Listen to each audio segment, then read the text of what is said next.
अंदर भी है, जिसके अभी 2-3 भजन हो गए, जिसको जीव भी बोला है, हंस भी बोला है, हंसा भी बोला अपनी भाषा में, आत्मा भी बोलते हैं। अध्यात्म का सब कुछ मामला उसी पे टिका हुआ है। हमने पिछली बार 2 हफ्ते पहले आपको क्षितिजल पावक गगन समीरा 5 तत्व यह बना शरीरा। शरीर तत्वों से बना है और तत्व 5 ही अपने अंदर ही हैं। धरती के तत्व से ये शरीर बनता है, क्योंकि माता पिता भी शरीर वाले हैं।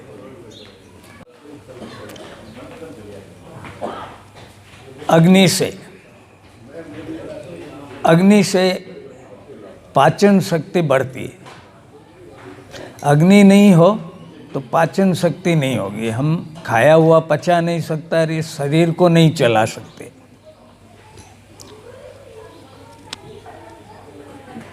अवाया गगन यानी आकाश, ये विचित्र है। ये दिखने में तो दिख रहा है, पर ये कोई वस्तु नहीं है।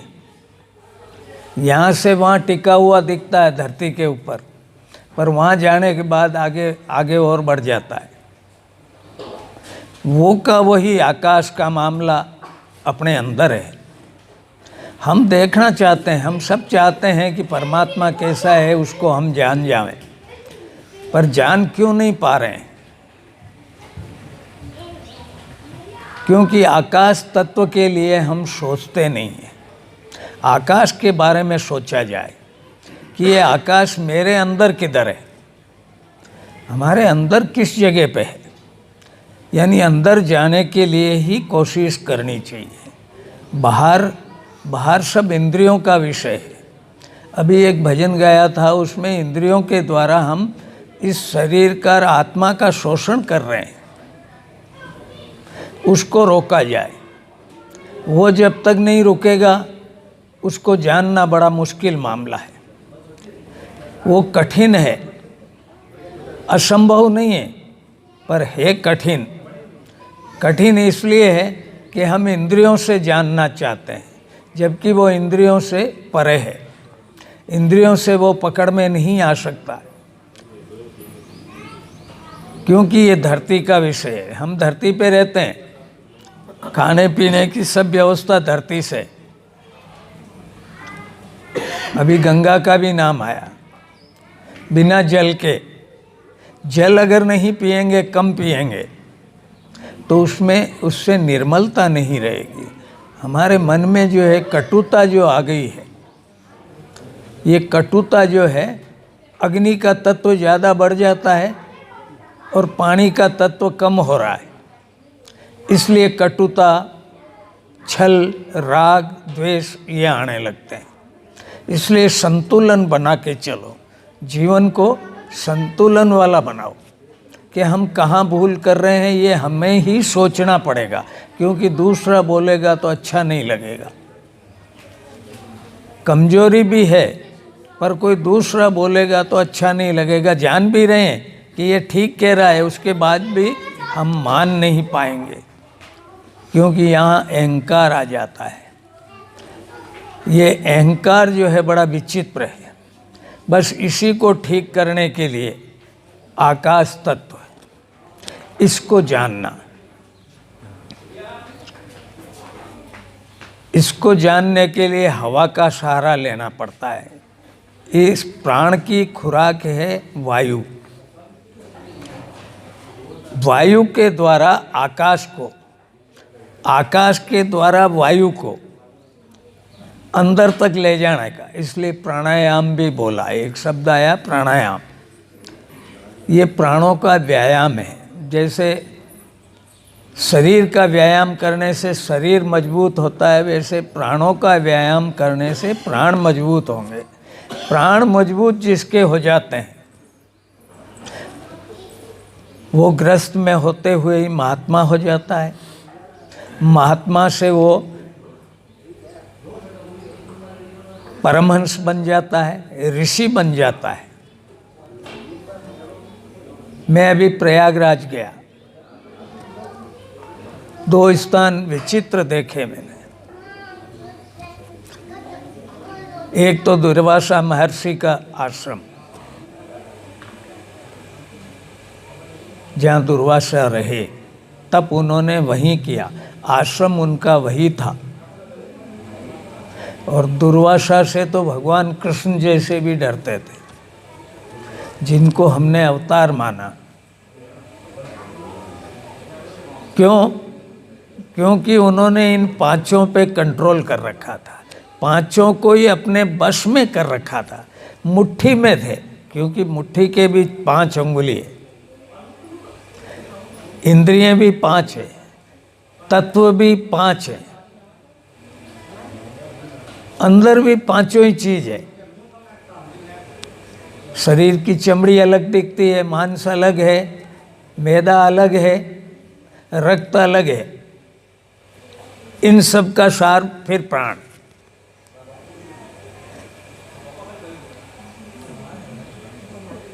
दूसरा आश्रम देखा भरद्वाज मुनि का। भरद्वाज भगवान राम के समय हुए। ऋषियों का बड़ा विचित्र मामला रहा, तो परमहंसों से पहले ऋषि बोले जाते थे।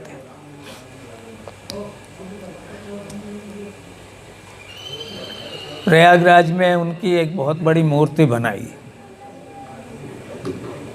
कोई जमाने में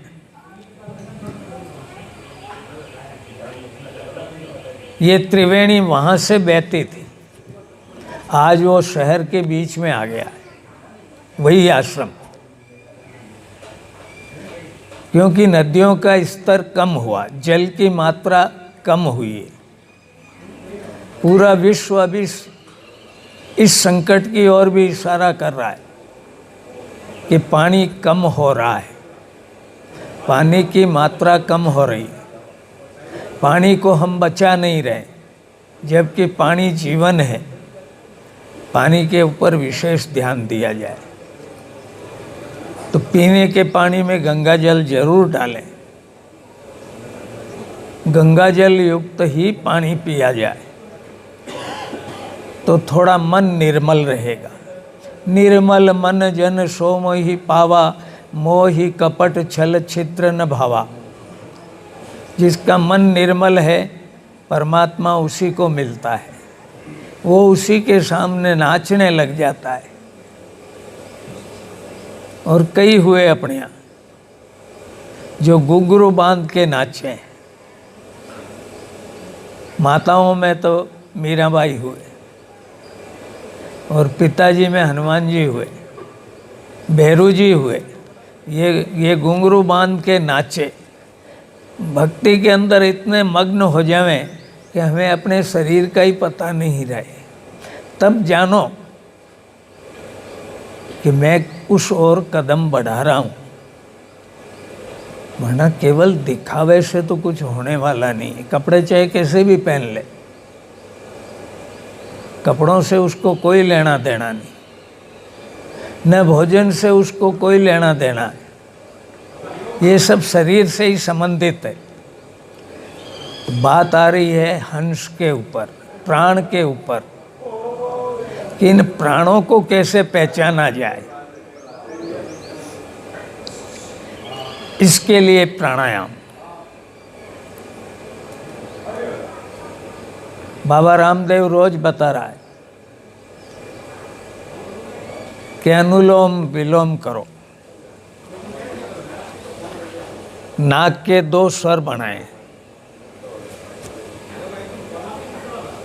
सीधे वाला सूर्य बोलते हैं इसको, उल्टे वाले को चंद्र बोला है।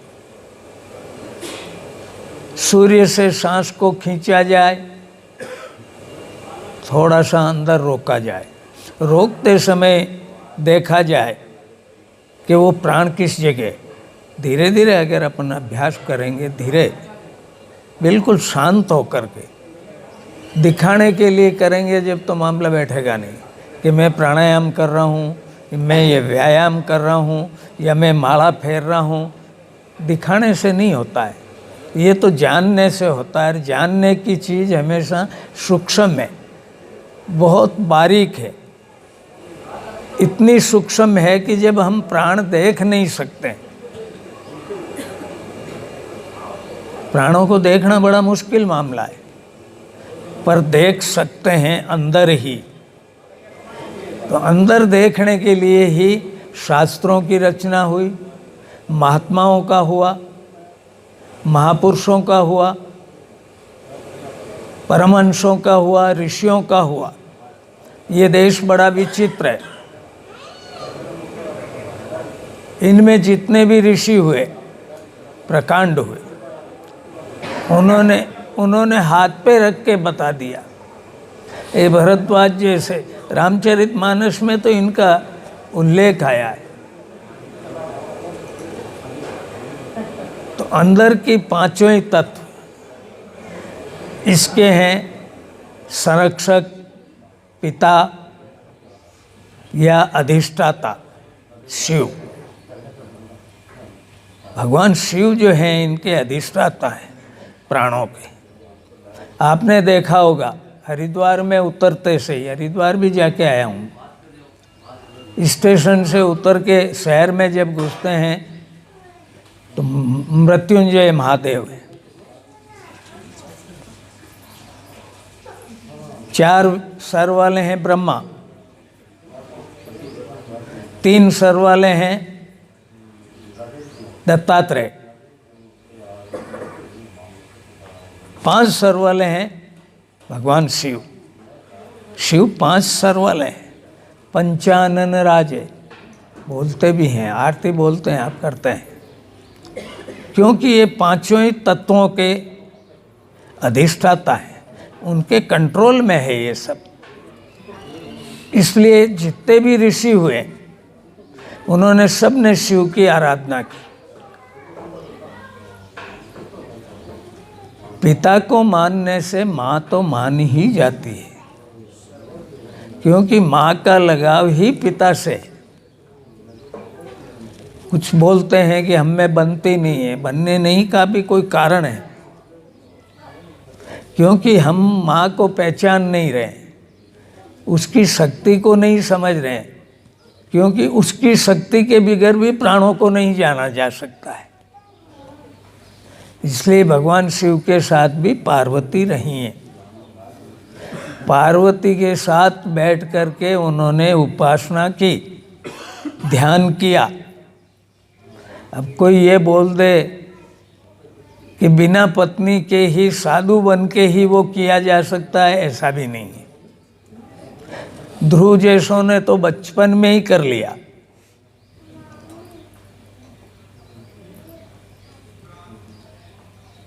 पर बड़े होकर के भी गृहस्थी को अच्छी तरह से निभा के, गृहस्थी को अच्छी तरह से निभाना चाहिए। फिर बीजारोपण है, आगे भी चलते रहना चाहिए, इसलिए गृहस्थ का संबंध आया। क्योंकि इस बात को जनाने के लिए भी तो किसी की आवश्यकता होती है। प्राणों को रहने के लिए जैसे शरीर की आवश्यकता है, ठीक वैसे ही इस प्रकृति को जानने के लिए मनुष्य की आवश्यकता है। मनुष्य नहीं होगा तो परमात्मा का भी कोई अस्तित्व नहीं है, और परमात्मा नहीं होगा तो इस शरीर का कोई अस्तित्व नहीं, इस जीवन का कोई अस्तित्व नहीं। इसलिए प्राणों को जानने की कोशिश करें। सुबह और शाम का समय, 2 समय, क्योंकि वो संधि वेला है। सूर्य डूबता है यानी अस्त होता है, हालांकि सूर्य तो रात दिन चलने वाला है। पर जहाँ हम रह रहे हैं, जहाँ ये शरीर है, वहाँ उसका अस्त होने का समय और उदय होने का समय, ये दोनों समय संध्या काल कहलाए। संध्या यानी संधि, मिलना, जुड़ना, उस समय, क्योंकि वो समय एक ऐसा है और आप लोग सब जान रहे हो, इसलिए बच्चों के विवाह क्यों कर रहे हो? ये संधि के लिए है, ये जोड़ने के लिए। और इतने टूट गए आजकल के, एक दूसरा अलग रह रहा है, तलाक दे दी, वो दे दी, पूंछड़ा दे दिया, ढीमका दे दिया, ये क्या हो गया? विचित्रता हो गई। उसका कारण हम ही गलती कर रहे हैं, क्योंकि हम अपने आप को नहीं समझ रहे हैं। मनुष्य जीवन बड़ा मुश्किल से मिला है। बड़े भाग मानस तन पावा, सुर दुर्लभ संत सदग्रंथन गावा, साधन धाम मोक्ष कर द्वारा, पाई न जहीं परलोक सुधारा। ये तो देवताओं को भी दुर्लभ नहीं होता है, इसलिए अवतार लेना पड़ता है। आदमी में ही अवतार लिया है। अवतार आदमी का रूप लेके ही आते हैं परमात्मा। वो परमात्मा है। आत्मा देखने की चीज है, वो अंदर ही दिखती है, वो बाहर दिखने वाली चीज नहीं है। तो मनुष्य शरीर, ये तो बड़े भाग्यशाली हैं अपन, इसलिए हमको मनुष्य शरीर मिला। और वो भी जोधपुर में जन्म मिल जा, या जोधपुर जिले में मिल जा, भारत में मिल जा, तो और भी अपन भाग्यशाली हैं। क्योंकि अन्य जगहों पे, अमेरिका में इस बात को हम नहीं जान पाएंगे, इसलिए वहाँ दार्शनिक बहुत हुए, उन्होंने भी बताने की कोशिशें की, पर हम जो है न तो उनके जीवन चरित्रों को पढ़ रहे हैं, न हम ग्रंथों को पढ़ रहे हैं। अब रह गए भजन। भजन हम गा रहे हैं पर उनको भी नहीं समझ पा रहे हैं। भजन गाएं, उस भजन के ऊपर थोड़ा विचार किया जाना। अभी 2-3 भजन बहुत जोरदार हुए इसी विषय पे, इसलिए मैं बोलने लग गया। मुझे कुछ प्रेरणा मिली कि इन भजनों से भी जाना जा सकता है, क्योंकि इस काल में 500 साल के बाद से मीरा, कबीर, तुलसी, ये सब 500 वर्ष में हुए, क्योंकि इस बात को, ग्रंथों को हमारे को जला दिया गया, मुसलमानों ने जलाया, ईसाई यहाँ से लेके चले गए। बचा कुचा हमारे पास वो रहा जो हमारे पूर्वजों को, हमारे ऋषियों को जो याद था, उन्होंने वापस लिखना शुरू किया।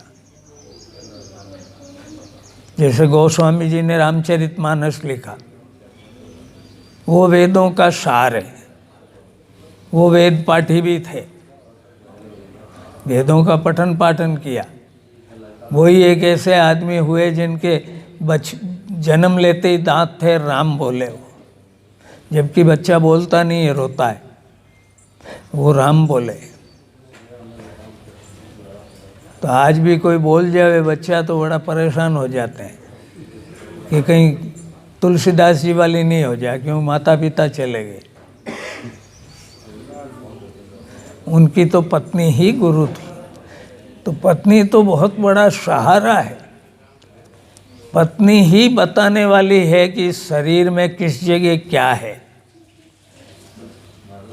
ये माताओं को भी मालूम है, पर फिर भी वो भी नहीं देख रही कि ये बच्चे किस जगह पल रहे हैं उनके। वहीं पे प्राण का आधार है, उसी जगह से प्राण विकसित होते हैं, उसमें जीव पड़ते ही, और जीव का संरक्षण पोषण वो कर रही है।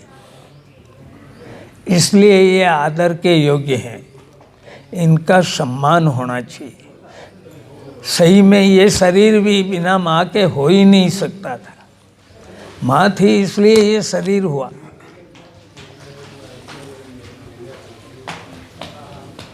तो पांचों तत्व अंदर हैं।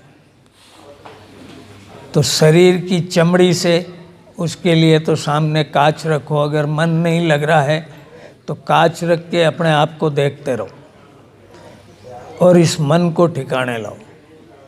मन को जिसने काबू में कर लिया उसने सब कुछ काबू में कर लिया, क्योंकि ये सब दुखों की जड़ी ये मन है। परमात्मा नहीं है, प्राण नहीं है, शरीर नहीं है, प्रकृति नहीं है, कोई भी नहीं है, ये मन है। ये भी नहीं दिखता है पर है।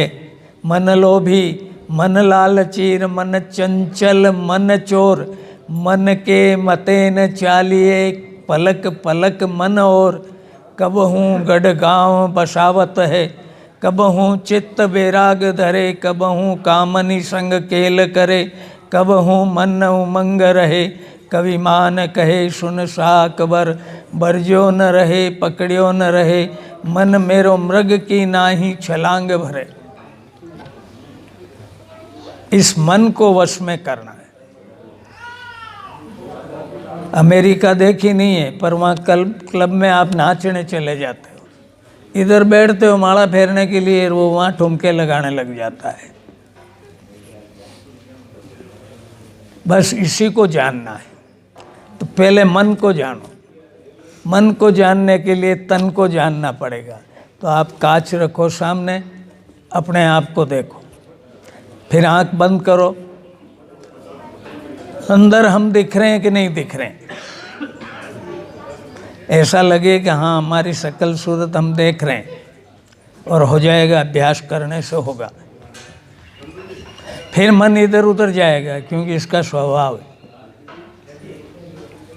बंदर एक जगह रुके तो ये मन एक जगह रुकता है। फिर आँख खोल के उसको देखो कांच में, फिर धीरे धीरे गाय के घी का दीपक लगाओ।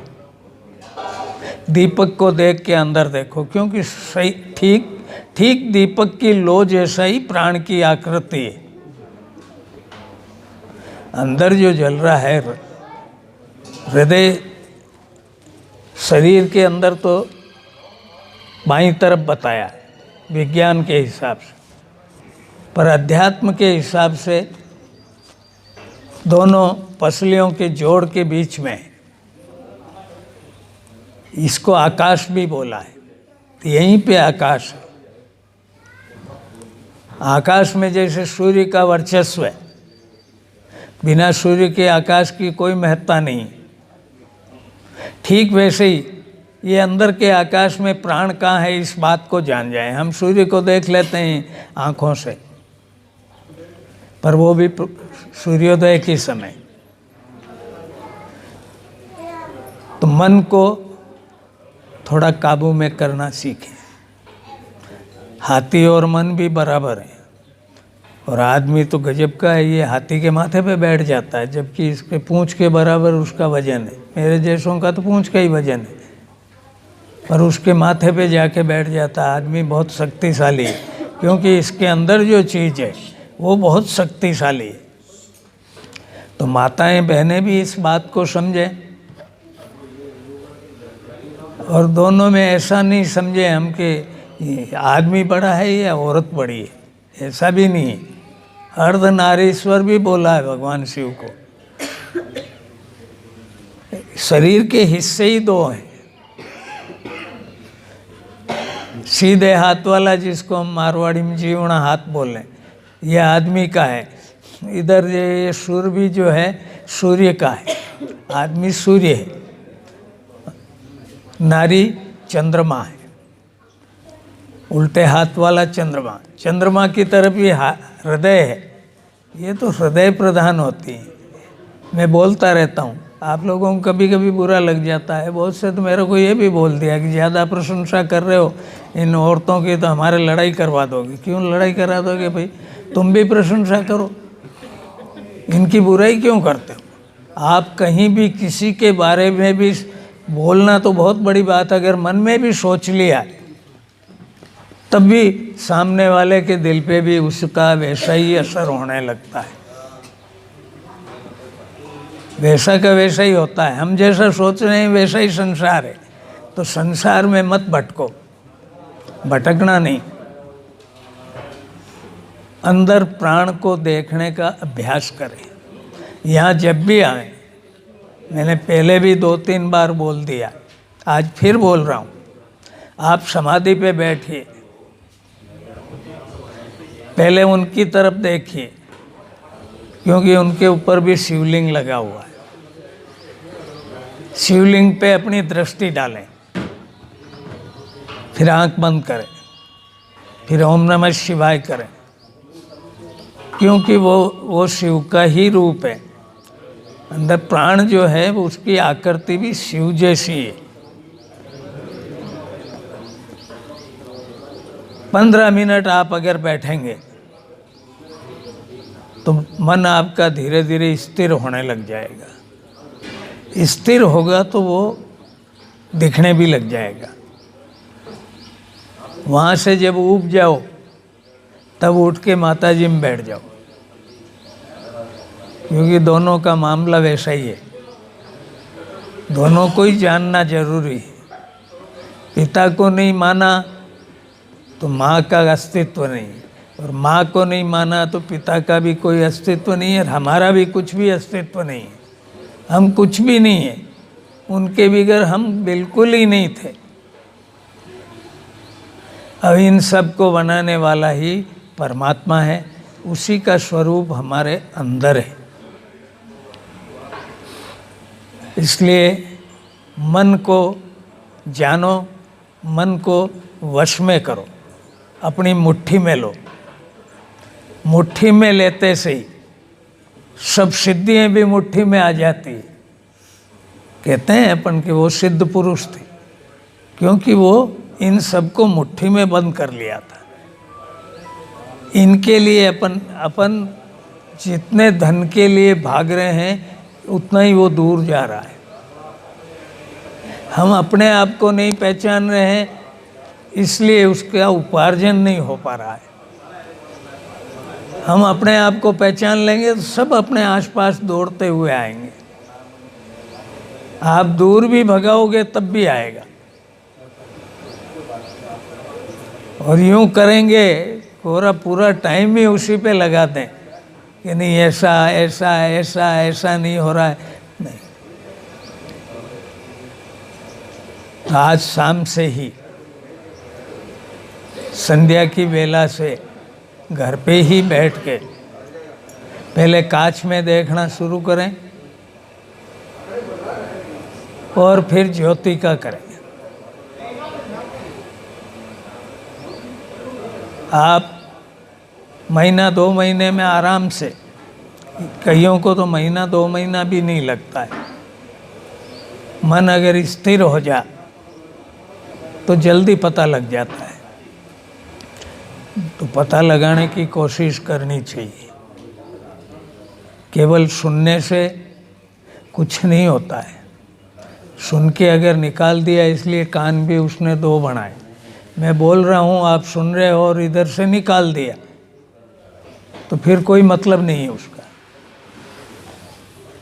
अगर अंदर उतार लिया, आजकल तो अच्छी व्यवस्था हो गई है कि आप 50 बार उसको देख सकते हो और सुन सकते हो। और इसीलिए मैं बोल रहा हूँ, मैं कोई विद्वान नहीं हूँ, मेरे पास तो उनका प्रसाद है। मेरे गुरु महाराज का और महापुरुषों का दिया हुआ प्रसाद है, उसको बांटना चाहता हूँ। मैं चाह रहा हूँ कि उस सुख को आप भी लें, उस आनंद को आप भी प्राप्त करें। मैं इतना सुखी हूँ, इतना आनंदमय हूँ कि मैं जैसे ही सोचता हूँ वैसा ही हो जाता है। गया तो दिल्ली था और पहुँच गया प्रयागराज। वापिस आके आंख दिखाई तो उनने कहा चश्मे का कांच बनेगा 2 दिन बाद। हरिद्वार पहुँच गए। वो हरिद्वार बोला है, वो हरि हरि बोला है भगवान विष्णु को, वो विष्णु का द्वार है। इसलिए वहाँ भी मृत्युंजय लगे हुए। मृत्यु पे विजय कौन दे रहा है? प्राण दे रहा है, परमात्मा दे रहा है।